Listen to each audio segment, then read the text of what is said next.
Good evening, glad that you are watching your channel of choice on the news tonight.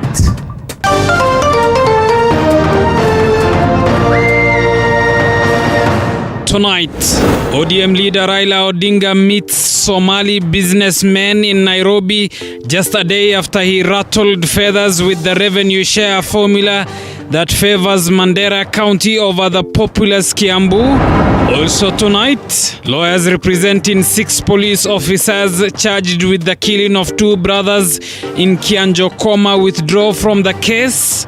We shall tell you why. Plus, they loved, but the love ended in twin murders and a man on the run. We have the details of 2 separate domestic killings in Nakuru County.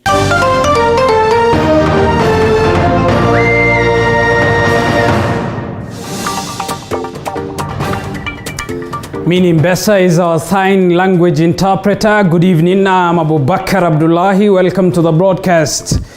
Now, 6 police officers suspected to have murdered 2 brothers in Kianjokoma, Embu County will take plea on Thursday after they failed to do so today after a team of 11 lawyers representing them withdrew from the case.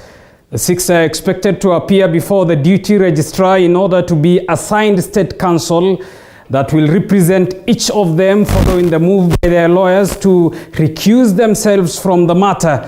Mwangi Maina begins our broadcast tonight from the corridors of justice. 11 lawyers representing the suspected Kianjokoma killer cops recused themselves from the case after 5 of the 6 police officers failed to take plea at the Milimani Law Courts, Nairobi. The officers failed to take murder charges plea after the application to have the matter deferred on health grounds was thrown out by Judge Daniel Ogembo of the High Court. The defense counsel, led by lawyer Danstan Omari, told the court that the 6 exhibited COVID-19-like symptoms and needed to be tested before they could take plea. Corporal Consolata Kariuki was not present at the court after she allegedly contracted the virus. What then makes the state be in haste to drag these people when they are medically unfit? The miscellaneous has not been withdrawn and they are rushing before you. Instructions we have from our clans is that they are not ready to take plea.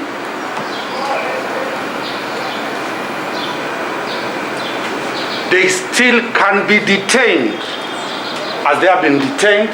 The suspects also have a pending application before the High Court where they are seeking to have the bodies of the 2 deceased brothers exhumed for purposes of conducting an independent autopsy. The prosecution, led by State Prosecutor Jacinta Nyamosi, told the court that investigations have been completed and mental assessment tests done on the 6 officers proved they are fit to stand murder trial. The counsel representing the IPOA trashed claims that the 6 needed to be tested of COVID-19 and told the court that it was a scheme by the defense to derail plea taking. Investigations are complete. Mental assessment in respect to all the 6 suspects has been carried out. The assessment indicates that they are all fit to plead. And my lord, as the investigating authority, we confirm the same was conducted on 30th August. My lord, that was yesterday. That was conducted by the lead medic with the assistance of about 3 other medics. At no point did they exhibit any sign of sickness. At the same time, they did not inform any of the medics of the same. And therefore, from where we stand right now, my lord, we feel that the same is an afterthought and deliberately to delay or rather to defer the plea today. Judge Daniel Ogemba has instructed the 6 to take plea on Thursday after they are assigned state counsel to present them in court. The 6 have been instructed to appear before the deputy registrar for assignment of the advocates. 4 of the 6 officers had requested the court to allow them time to find another counsel. Appear before the deputy registrar tomorrow. The deputy registrar will give each of you an advocate. Is that okay? Each of you will be given a state advocate tomorrow. The 6 officers are accused of murdering Benson Njiro Ndwiga and his brother Emmanuel Mutura Ndwiga after arresting them on the night of August 1st for contravening the curfew order. After the defense team withdrew from this case, the state will provide the 6 police officers with advocates, with this case expected to kick off officially on Thursday, when the 6 of them will take plea here at the Milimani Law Courts. Mwangi Maina, TV 47, Nairobi.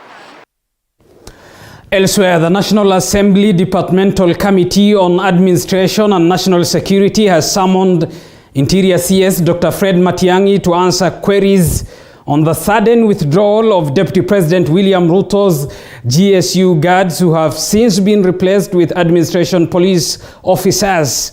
Matiang'i is expected to explain the reason for the changes to the committee, this even as Ruto insists that he has no problem with his new security detail. Musa Salah now reports. Changes to Deputy President William Ruto's security detail, in which elite GSU officers guarding his current residence were withdrawn and replaced with administration police officers, continue to elicit mixed reactions. This even as Interior Cabinet Secretary Dr. Fred Matiang'i appears before the National Assembly Departmental Committee on Administration and National Security on Wednesday to answer on Parliament's inquest on the sudden breach of presidential security protocol. Dagoretti North ndio huwa wameongoza kwa mambo ya security. Ruto, who on Monday welcomed the entourage of the latest addition to his security detail, insists he does not mind the changes. His allies, on the other hand, terming the move as efforts to frustrate the deputy president, whose political differences with President Uhuru Kenyatta have become too open to ignore. Wale watu wanapiga deputy president, wanafanya sarakasi, mara badilisha security huyu, mara funga mkutano hile isiendelee. Wao watu, hata mawaziri na Inspector General of Police, wajipange, waketi, walete candidate wao wa president wa 2022 ni nani? Ashindane na candidate wetu wa hasla ambaye ni William Samoei Ruto. Wachaneni na kupoteza muda wa bunge kujadiliana, sijui ni askari wa GSU watakuwa kwa DP ama ni askari wa AP. Mimi natosheka na askari yeyote ambaye ameletwa hapa. Wale wa AP ni professional security personnel. Wale wa GSU ni professional security personnel. Ruto has asked members of parliament to instead use their time to grill Matiang'i on the current status of national security and deploy the withdrawn GSU officers to volatile areas. Mimi nataka niwaambie wabunge wa taifa letu la Kenya, tafadhali tuachane na mambo madogo, kwa sababu lazima tuwaambie ndio wawache kasumba hii ya kufikiria tu deputy president mtu mkubwa, sasa lazima tuongee mambo yake. Wawache hiyo, waende waongee mambo ya wale watu wanaumizwa na wakora na wale wanapigwa na kuumizwa na bandits huko wanapoteza maisha yao. However, at least 16 senators have declared their support for Nandi Senator Samson Cherargei's request for a special Senate sitting to deliberate on Ruto's withdrawn security. In his letter to Senate Speaker Ken Lusaka, Cherargei warned senators to summon Matiang'i, the Inspector General of Police Hilary Mutyambai, the Presidential Escort Commandant and the GSU Commandant. Cherargei also wants the four to explain to the Senate the circumstances that prompted the withdrawal of Ruto's security detail, the measures taken to revert the changes which he claims are unconstitutional, and explain the safety of political leaders ahead of the 2022 general election. The Nandi senator also wants the security bosses to brief the country on the status of the national security on COVID-19, as well as account for the alleged extrajudicial killings during curfew hours. Musa Salah, TV 47. Now, ODM leader Raila Odinga now wants Kenya Bureau of Standards (KEBS) not to involve itself in second-hand business, including Mutumba. Speaking in a meeting where he met Eastleigh businessmen, the opposition chief said it was wrong for the standards body to harass traders in the name of enforcing quality standards on second-hand commodities. Odinga met Somali businessmen just a day after he caused a stir when he faulted the revenue sharing formula that awards Mandera County more money than the populous Kiambu County. In series of meetings with business community on Tuesday, ODM leader Raila Odinga met Eastleigh businessmen with a promise to create more conducive environment once he ascends to the presidency. The ODM leader also lashed at KEBS, saying the standards body should trace back its key constitutional mandate and stop harassing traders who are engaged in honest income generation. He wants KEBS to stay away from second-hand business, including mitumba. I am the founder of Kenya Bureau of Standards, and I know what standardization is and what it is not about.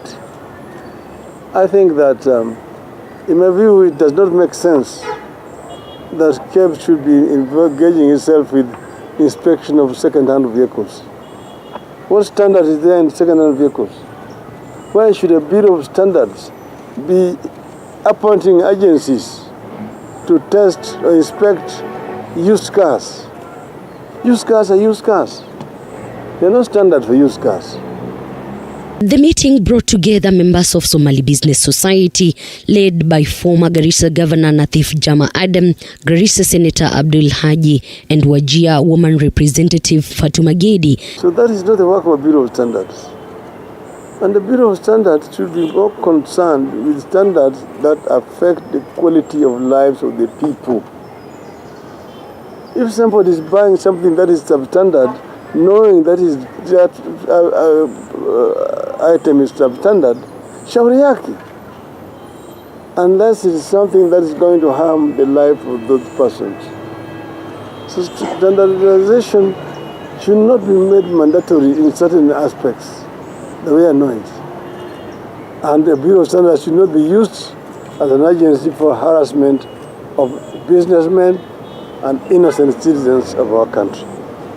This meeting came just a day after Raila sparked uproar among leaders from Somali community. On Sunday, the ODM leader in defense of the BBI faulted the current equitable share revenue formula, saying Mandera County was being favored over populous counties like Kiambu. On Tuesday, he took an about turn, saying the rights of the Somali community also should be protected. I was very clear. I said it is not right that Mandera, with a population of 800,000, should be getting 12 billion shillings, while Kiambu, with 2.5 million people, should be getting 9 billion.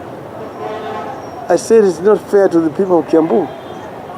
And I also qualified and said that does not mean that we deprive Mandera of his rights. But he said, you give Mandera his rights, but let Kiambu people also get their rights. That is exactly what I said. And this has been misinterpreted by my detractors. I want to tell them they will not succeed. Elizabeth Mutuku, TV47, Nairobi. Moving on, ANC party leader Musalia Mudavadi has reiterated that he will be on the ballot next year and that he is not anyone's project.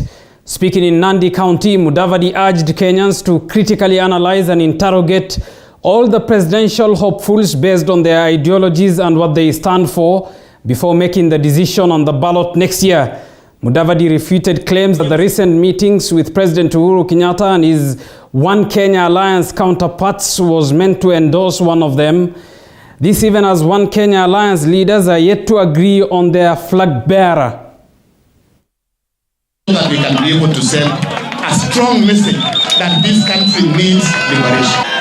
Vijana wetu wenye mmesema tunapenda David president, na mnaona vile amefinywa kufinywa katika mpira, watu wakicheza mpira football, na uone umewekewa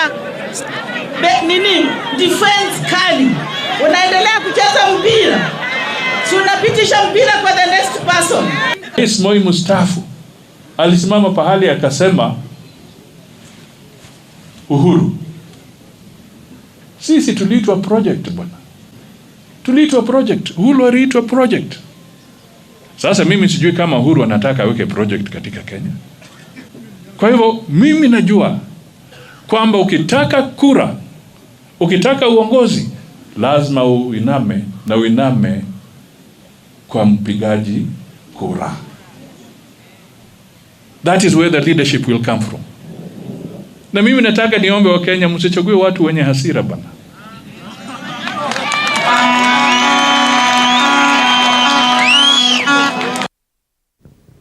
You're watching TV47 News tonight. Time for us to take a short break. Stay with us. We still have a lot lined up for you.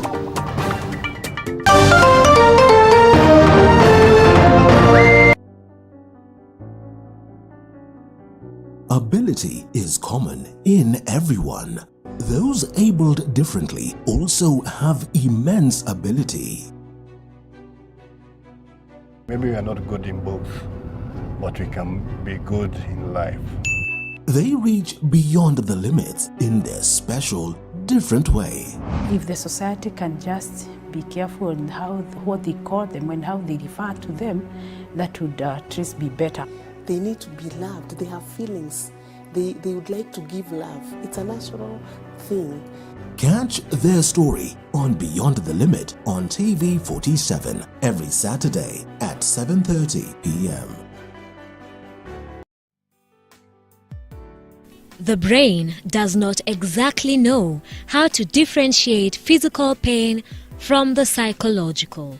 Nilikuwa na feel nimefeel hata watoi wangu. This month, our sisters, mothers and friends share their heartfelt stories of the pain and struggles with Joy Irongo. We are all about being authentic and sharing our lifetime experiences to speak hope and empower a woman who's probably going through a rough patch. Join us as we unravel the heartache. So the doctor told me she has only 2 weeks to live. Mimi nilikaa tu miezi 2 tu nikiwa na furaha kwa ndoa. Every Saturday at 8:30 p.m.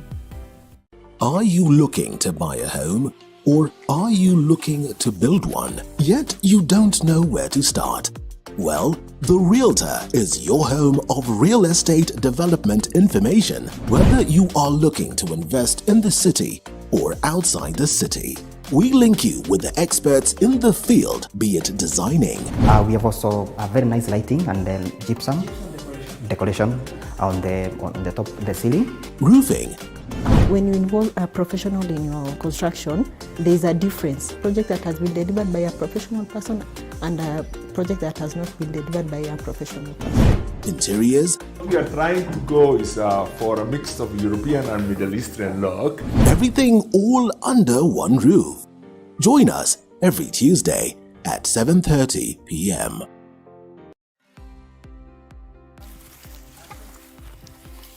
Any waste stream in our society can be turned into a revenue stream.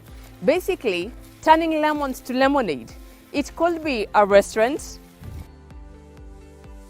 animation industry, artistry, or even fitness.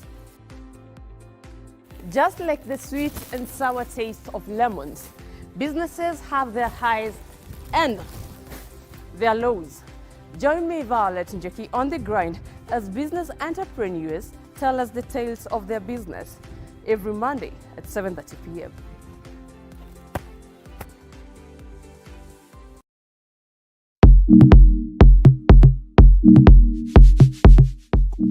Our version of Kilimo Diaries is different. Crops, livestock, all working together. Everything has a purpose, from land preparation, management, and not forgetting the market space. No farmer puts down his tools, and neither do we. Your Farmer's Daily Diary with Sandra Wahito every Sunday at 6:30 p.m.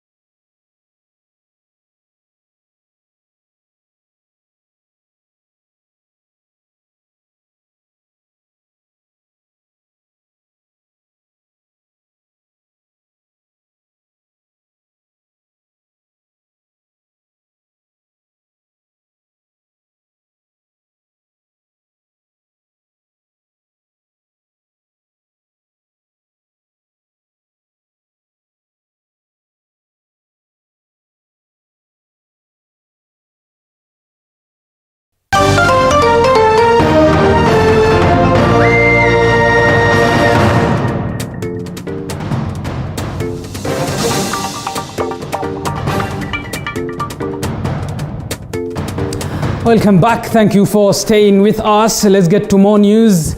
And 2 more bodies have been retrieved from the rubble of the Gashie building that collapsed. The total number of fatalities now rising to 3.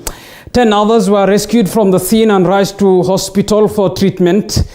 According to residents, the 5-story building showed signs of unstable foundation during the construction of the 3rd floor. And Rinkilemi now reports.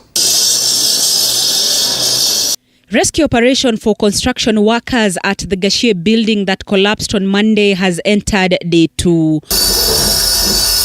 2 more bodies have been retrieved, raising the total number of fatalities to 3. The 5-story building caved in when workers were putting up a slab for the 6th floor. Residents say the building had initially exhibited signs of an unstable foundation. It is alleged that residents raised an alarm, but no action was taken. Instead, a new contractor was brought on board. Ghorofa ya 3, watu wa hii kijiji walijitokeza na wakaona hiyo nyumba imeinama kidogo. Na wakaanza kuteta, wakaanza kusema hii nyumba imeinama na kwa nini hii nyumba imeinama. Lakini mbali hata mafundi walikuwa hapo, fundi akatolewa yule alikuwa hapo na akaletwa mwingine. Huyo mwingine mwenye aliletwa akasema ataendelea na hii nyumba na atailainisha. Lakini sasa ikifika ghorofa ya 5 ndio hizo nyumba imebomoka, lakini ilikuwa na taswishi kutoka kitambo. Been here before around July, and just learned from the governor that his team was also here around the same time. So when they were here on 7th of July to give a stop order, that's the time the building was also springing up very fast. So we were able to spot it, and we arrived on 21st of July. We also gave a stop order, and looks like that stop order did not mean something, so it continued. The owner of the collapsed building is being sought after apparently the construction had been stopped when the developer failed to meet some requirements set by the Kiambu County government. Even his last, the last place he was traced, we know. He will run, but we'll catch up with him because he has questions that he had to answer. The neighbors were very concerned about the speed at which the building was going, and also, the quality of the materials used. It means that it was a disaster in the making. And therefore, we, after consulting, we will come up with a way forward in terms of ensuring that such a situation will not happen again. And these institutions that are represented here are going to work with us as a multi-agency team so that we can ensure that rules for construction are observed. This comes on the backdrop of an incident in which 9 people died after a crane collapsed while being decommissioned at a construction site in Hurlingham last week. Andren Kilemi, TV 47. Moving on, parents who would not have taken their children to school on Friday to be enrolled for Form 1 will be arrested. Education Cabinet Secretary Professor George Magoha issued the warning when he was conducting a mop-up exercise for Form 1 students at Kiandutu and Umoja informal settlements in Thika.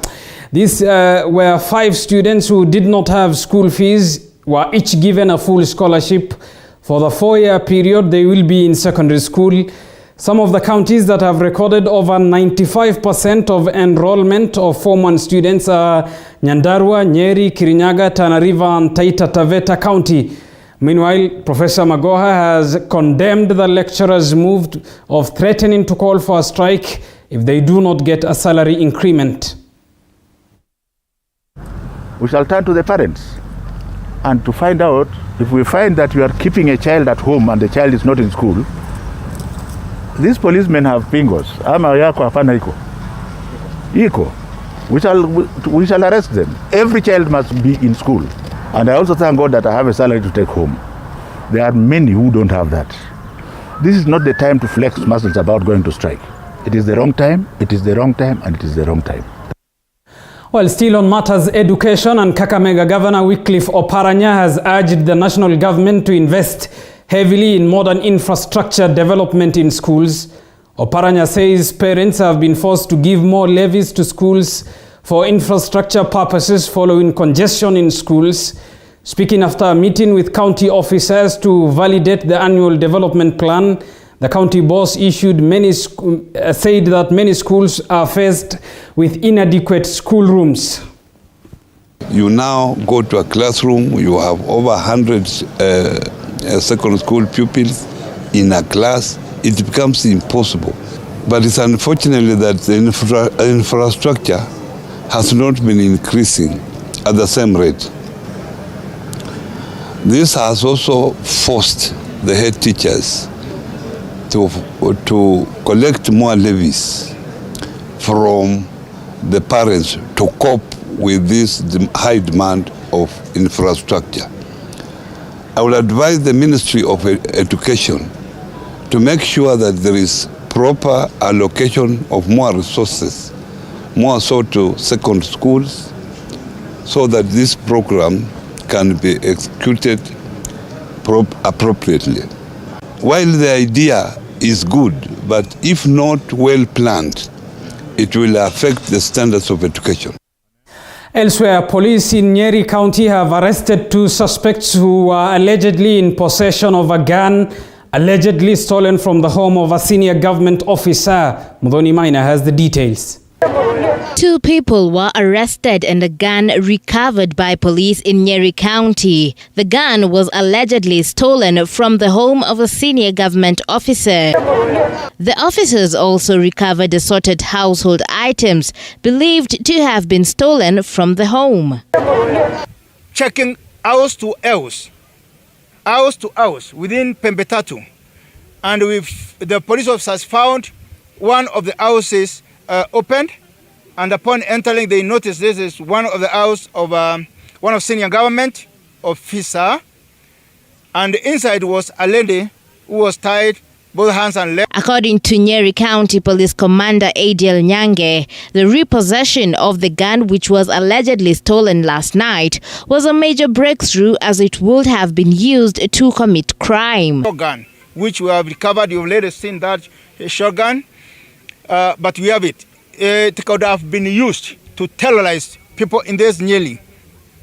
But lucky, and through the efforts of the officers, we are now having it. Officers are said to have combed through Majengo slums in Nyeri in search of the suspects and managed to arrest 2 of them, as one managed to evade the police dragnet. One of the suspects is said to be a third-year student at a Nyeri-based university. One is still alleged, but the officers are on our pursuit, and I believe before the end of this day, the other one will have been arrested.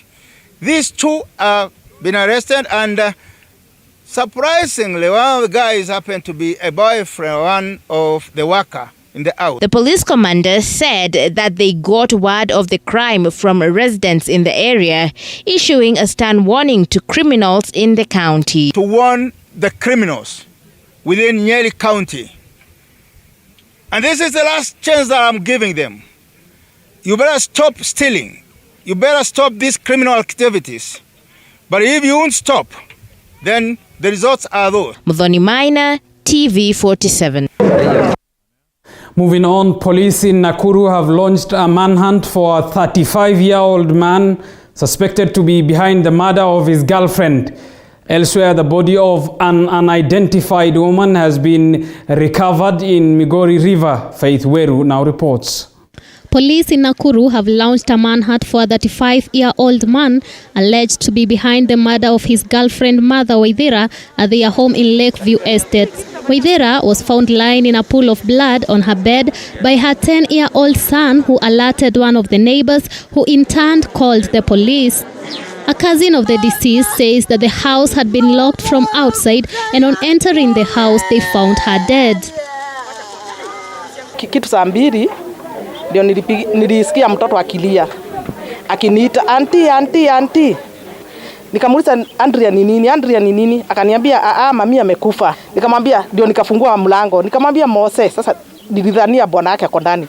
Mose nini mnafanya? Kakijana kakaniambia aje, baba hayuko. Nakuru Town is Sub-County Deputy County Commissioner Eric Wanyonyi says the probe is underway and will make sure justice is served. Mwili iko na some physical injuries na damu ilikuwa inatokea kwa private parts. Sisi tutaachia department ya DCI waendelee kufanya uchunguzi, na yule mwanamume ambaye ametoroka tutahakikisha hata mahali ambapo ameenda, tunasikia ametorokea sehemu fulani, tutafuata. Elsewhere in Migori, a somber mood engulfed the area after the body of an unknown man was found lying dead in River Migori near the Migori River Bridge. Residents claim that the body might have been killed elsewhere and dumped near the bridge at night. Hatuwezi kujua na hatuwezi kusema kwamba ujamaa mwenye muuawa na nini. Maana yake wametumia silaha, vichwa zimepasuka. Alafu si hatujui tunaelekea wapi. It's now becoming a very serious issue. You don't know who is next. It might be me even who is talking here now. Migori residents now want police to ensure safety, especially after curfew hours, stating that the cases of insecurity are on the rise in the area. Serikali itusaidie kwa sababu hatuwezi kubali vitu kama hizi zifanyike, na to make the matter worse ni curfew time. Ingekuwa hata before curfew tunge appreciate kitu kama hii. Sasa mapolisi walikuwa wapi kama hiyo kitu ilikuwa inafanyika? Hatuna furaha. Na bado narudia, hatuna furaha. Serikali tusaidie. Jameni, watusaidie. Faith Weru, TV 47. Well, it's half an hour past 9 p.m. Keep talking to us. Time for us to take another short break here on TV 47. Stay with us.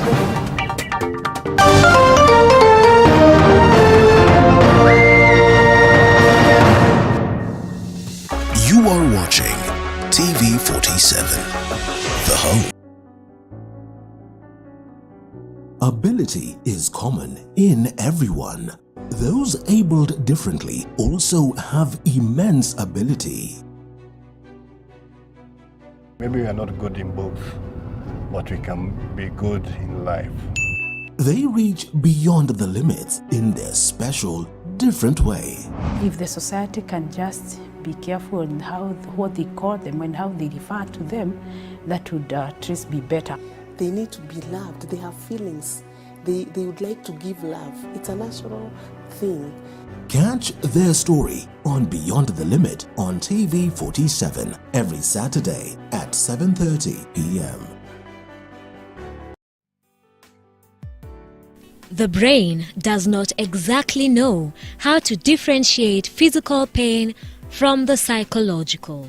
Nilikuwa na feel nimefeel hata watoi wangu. This month, our sisters, mothers and friends share their heartfelt stories of the pain and struggles with Joy Irongo. We are all about being authentic and sharing our lifetime experiences to speak hope and empower a woman who's probably going through a rough patch. Join us as we unravel the heartache. So the doctor told me she has only 2 weeks to live. Mimi nilikaa tu miezi 2 tu nikiwa na furaha kwa ndoa. Every Saturday at 8:30 p.m. Are you looking to buy a home? Or are you looking to build one, yet you don't know where to start? Well, the Realtor is your home of real estate development information, whether you are looking to invest in the city or outside the city. We link you with the experts in the field, be it designing. We have also a very nice lighting and gypsum decoration on the top of the ceiling. Roofing. When you involve a professional in your construction, there is a difference. Project that has been delivered by a professional person and a project that has not been delivered by a professional person. Interiors. We are trying to go is for a mix of European and Middle Eastern look. Everything all under one roof. Join us every Tuesday at 7:30 p.m.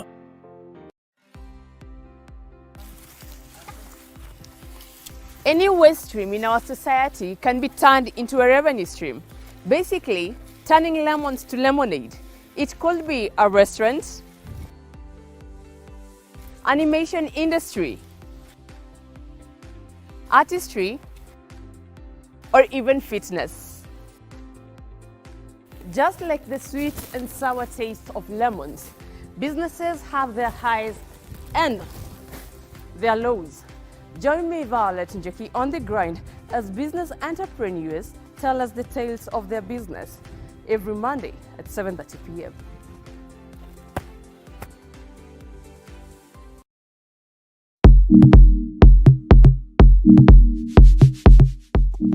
Our version of Kilimo Diaries is different. Crops, livestock, all working together. Everything has a purpose, from land preparation, management, and not forgetting the market space.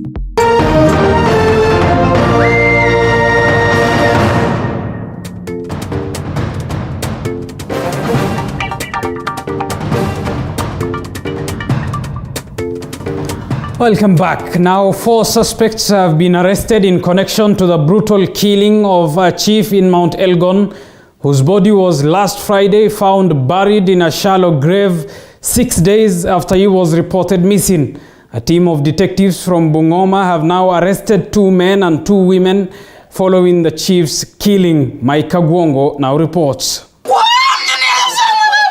Tension has gripped residents of Mount Elgon constituency in Bungoma County after the body of a senior chief who had been missing for 6 days was found buried in a shallow grave. Mzee wangu aliondoka Jumapili tu salama, akaenda njia ya chini. Alikuwa ameniambia anaenda kuona watu ya ndume wenye walitaka kutulimia shamba. Kuna watu walitaka wamwandikie barua, lakini hakurudi hiyo siku. The mutilated body of Chepiuk Chief Geoffrey Kipsang was discovered on Friday in a maize plantation, about 3 kilometers from his homestead.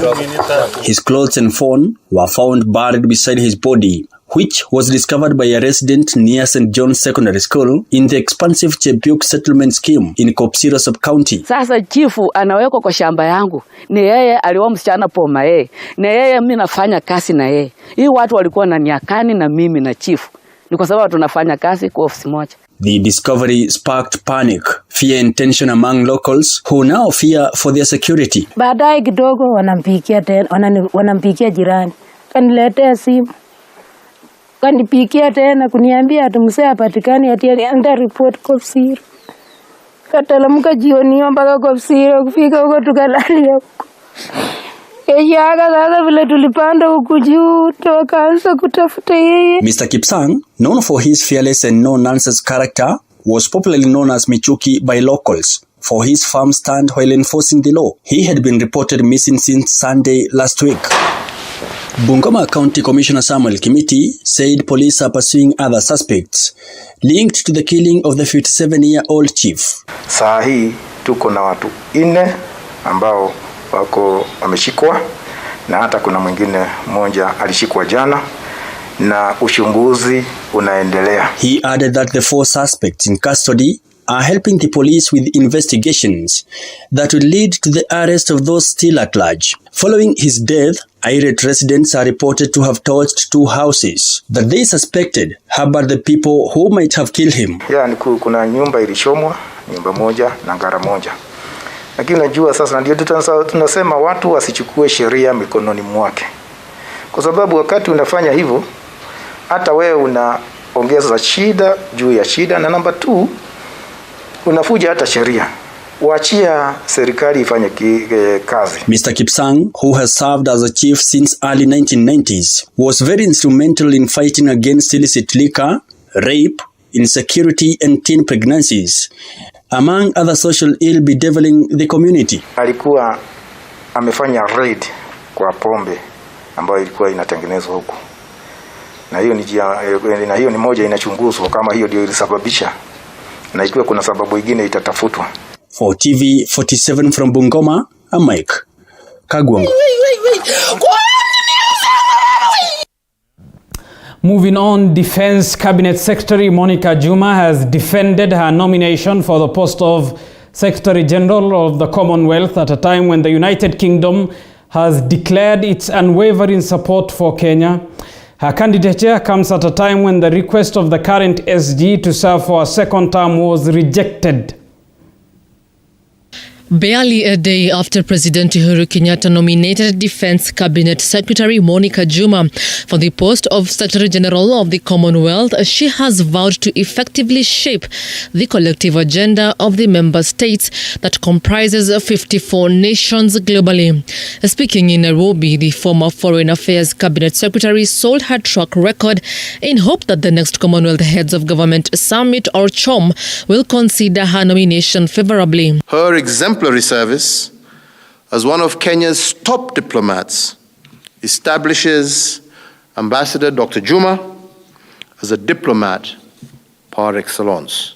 Having an effective and agile and responsive Commonwealth with a voice that can articulate the needs, a voice that can shape what it sees in that evolving world is absolutely critical, and it will be important to more than 2.4 billion people in the world, with domino effect for the rest of humanity. So here is your candidate for the Commonwealth Secretary.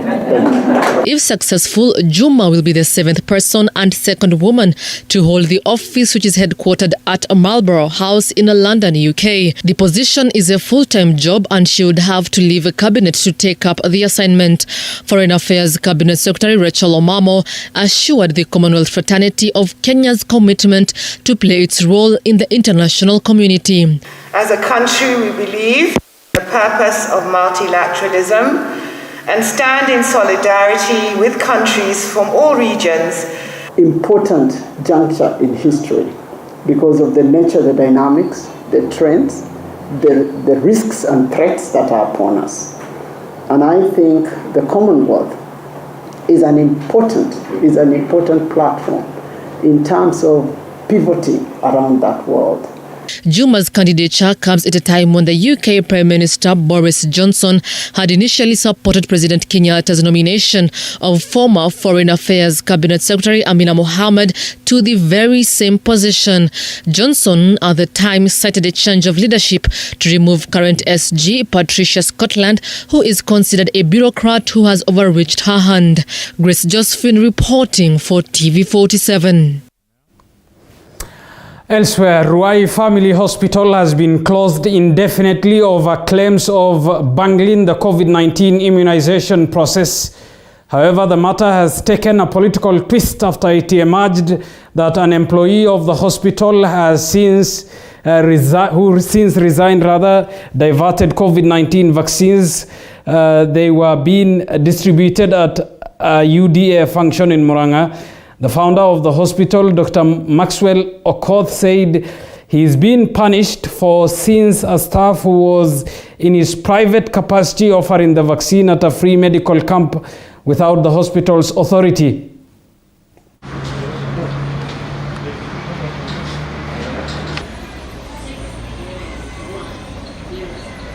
Today at 6 p.m. we received a letter from the Kenya Medical Practitioners and Dentists Council informing us that our license has been revoked and that we should close the hospital. We find this a bit high-handed, especially with the fact that we are currently dealing with allegations. We have not been given a fair hearing.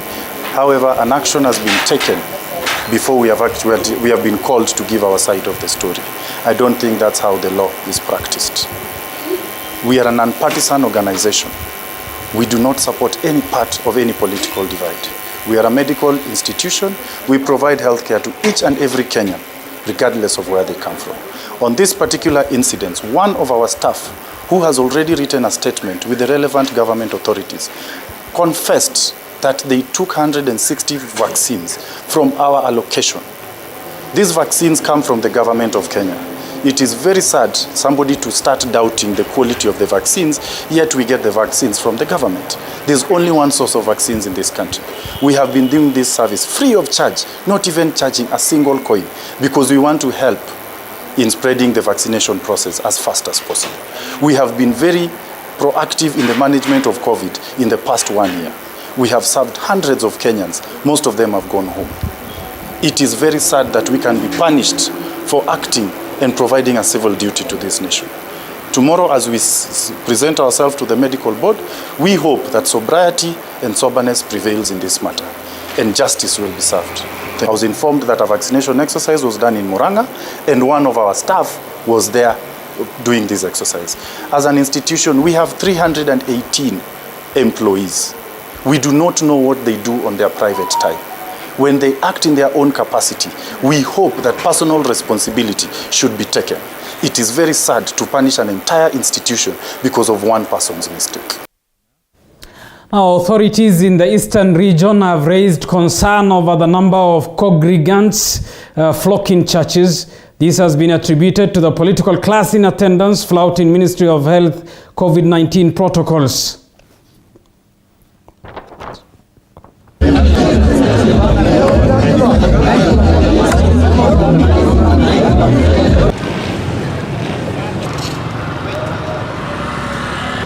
Kuna protocols ambazo imetolewa na ministry, na tunaomba kila kiongozi, kila mtu aheshimu masharti ambayo yamewekwa.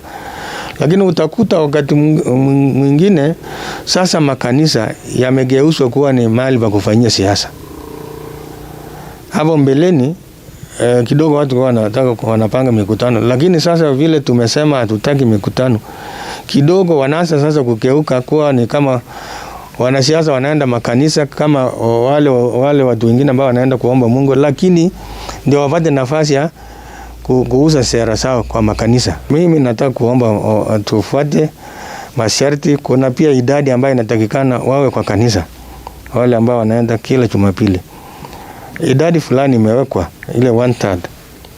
Kwa hivyo lazima wafuatilie hiyo ili tuokoe maisha ya watu wetu. Kuta bodaboda inaweza kutokezea mahali popote tu, na unaona imechangia mambo ya utofu wa nidhamu,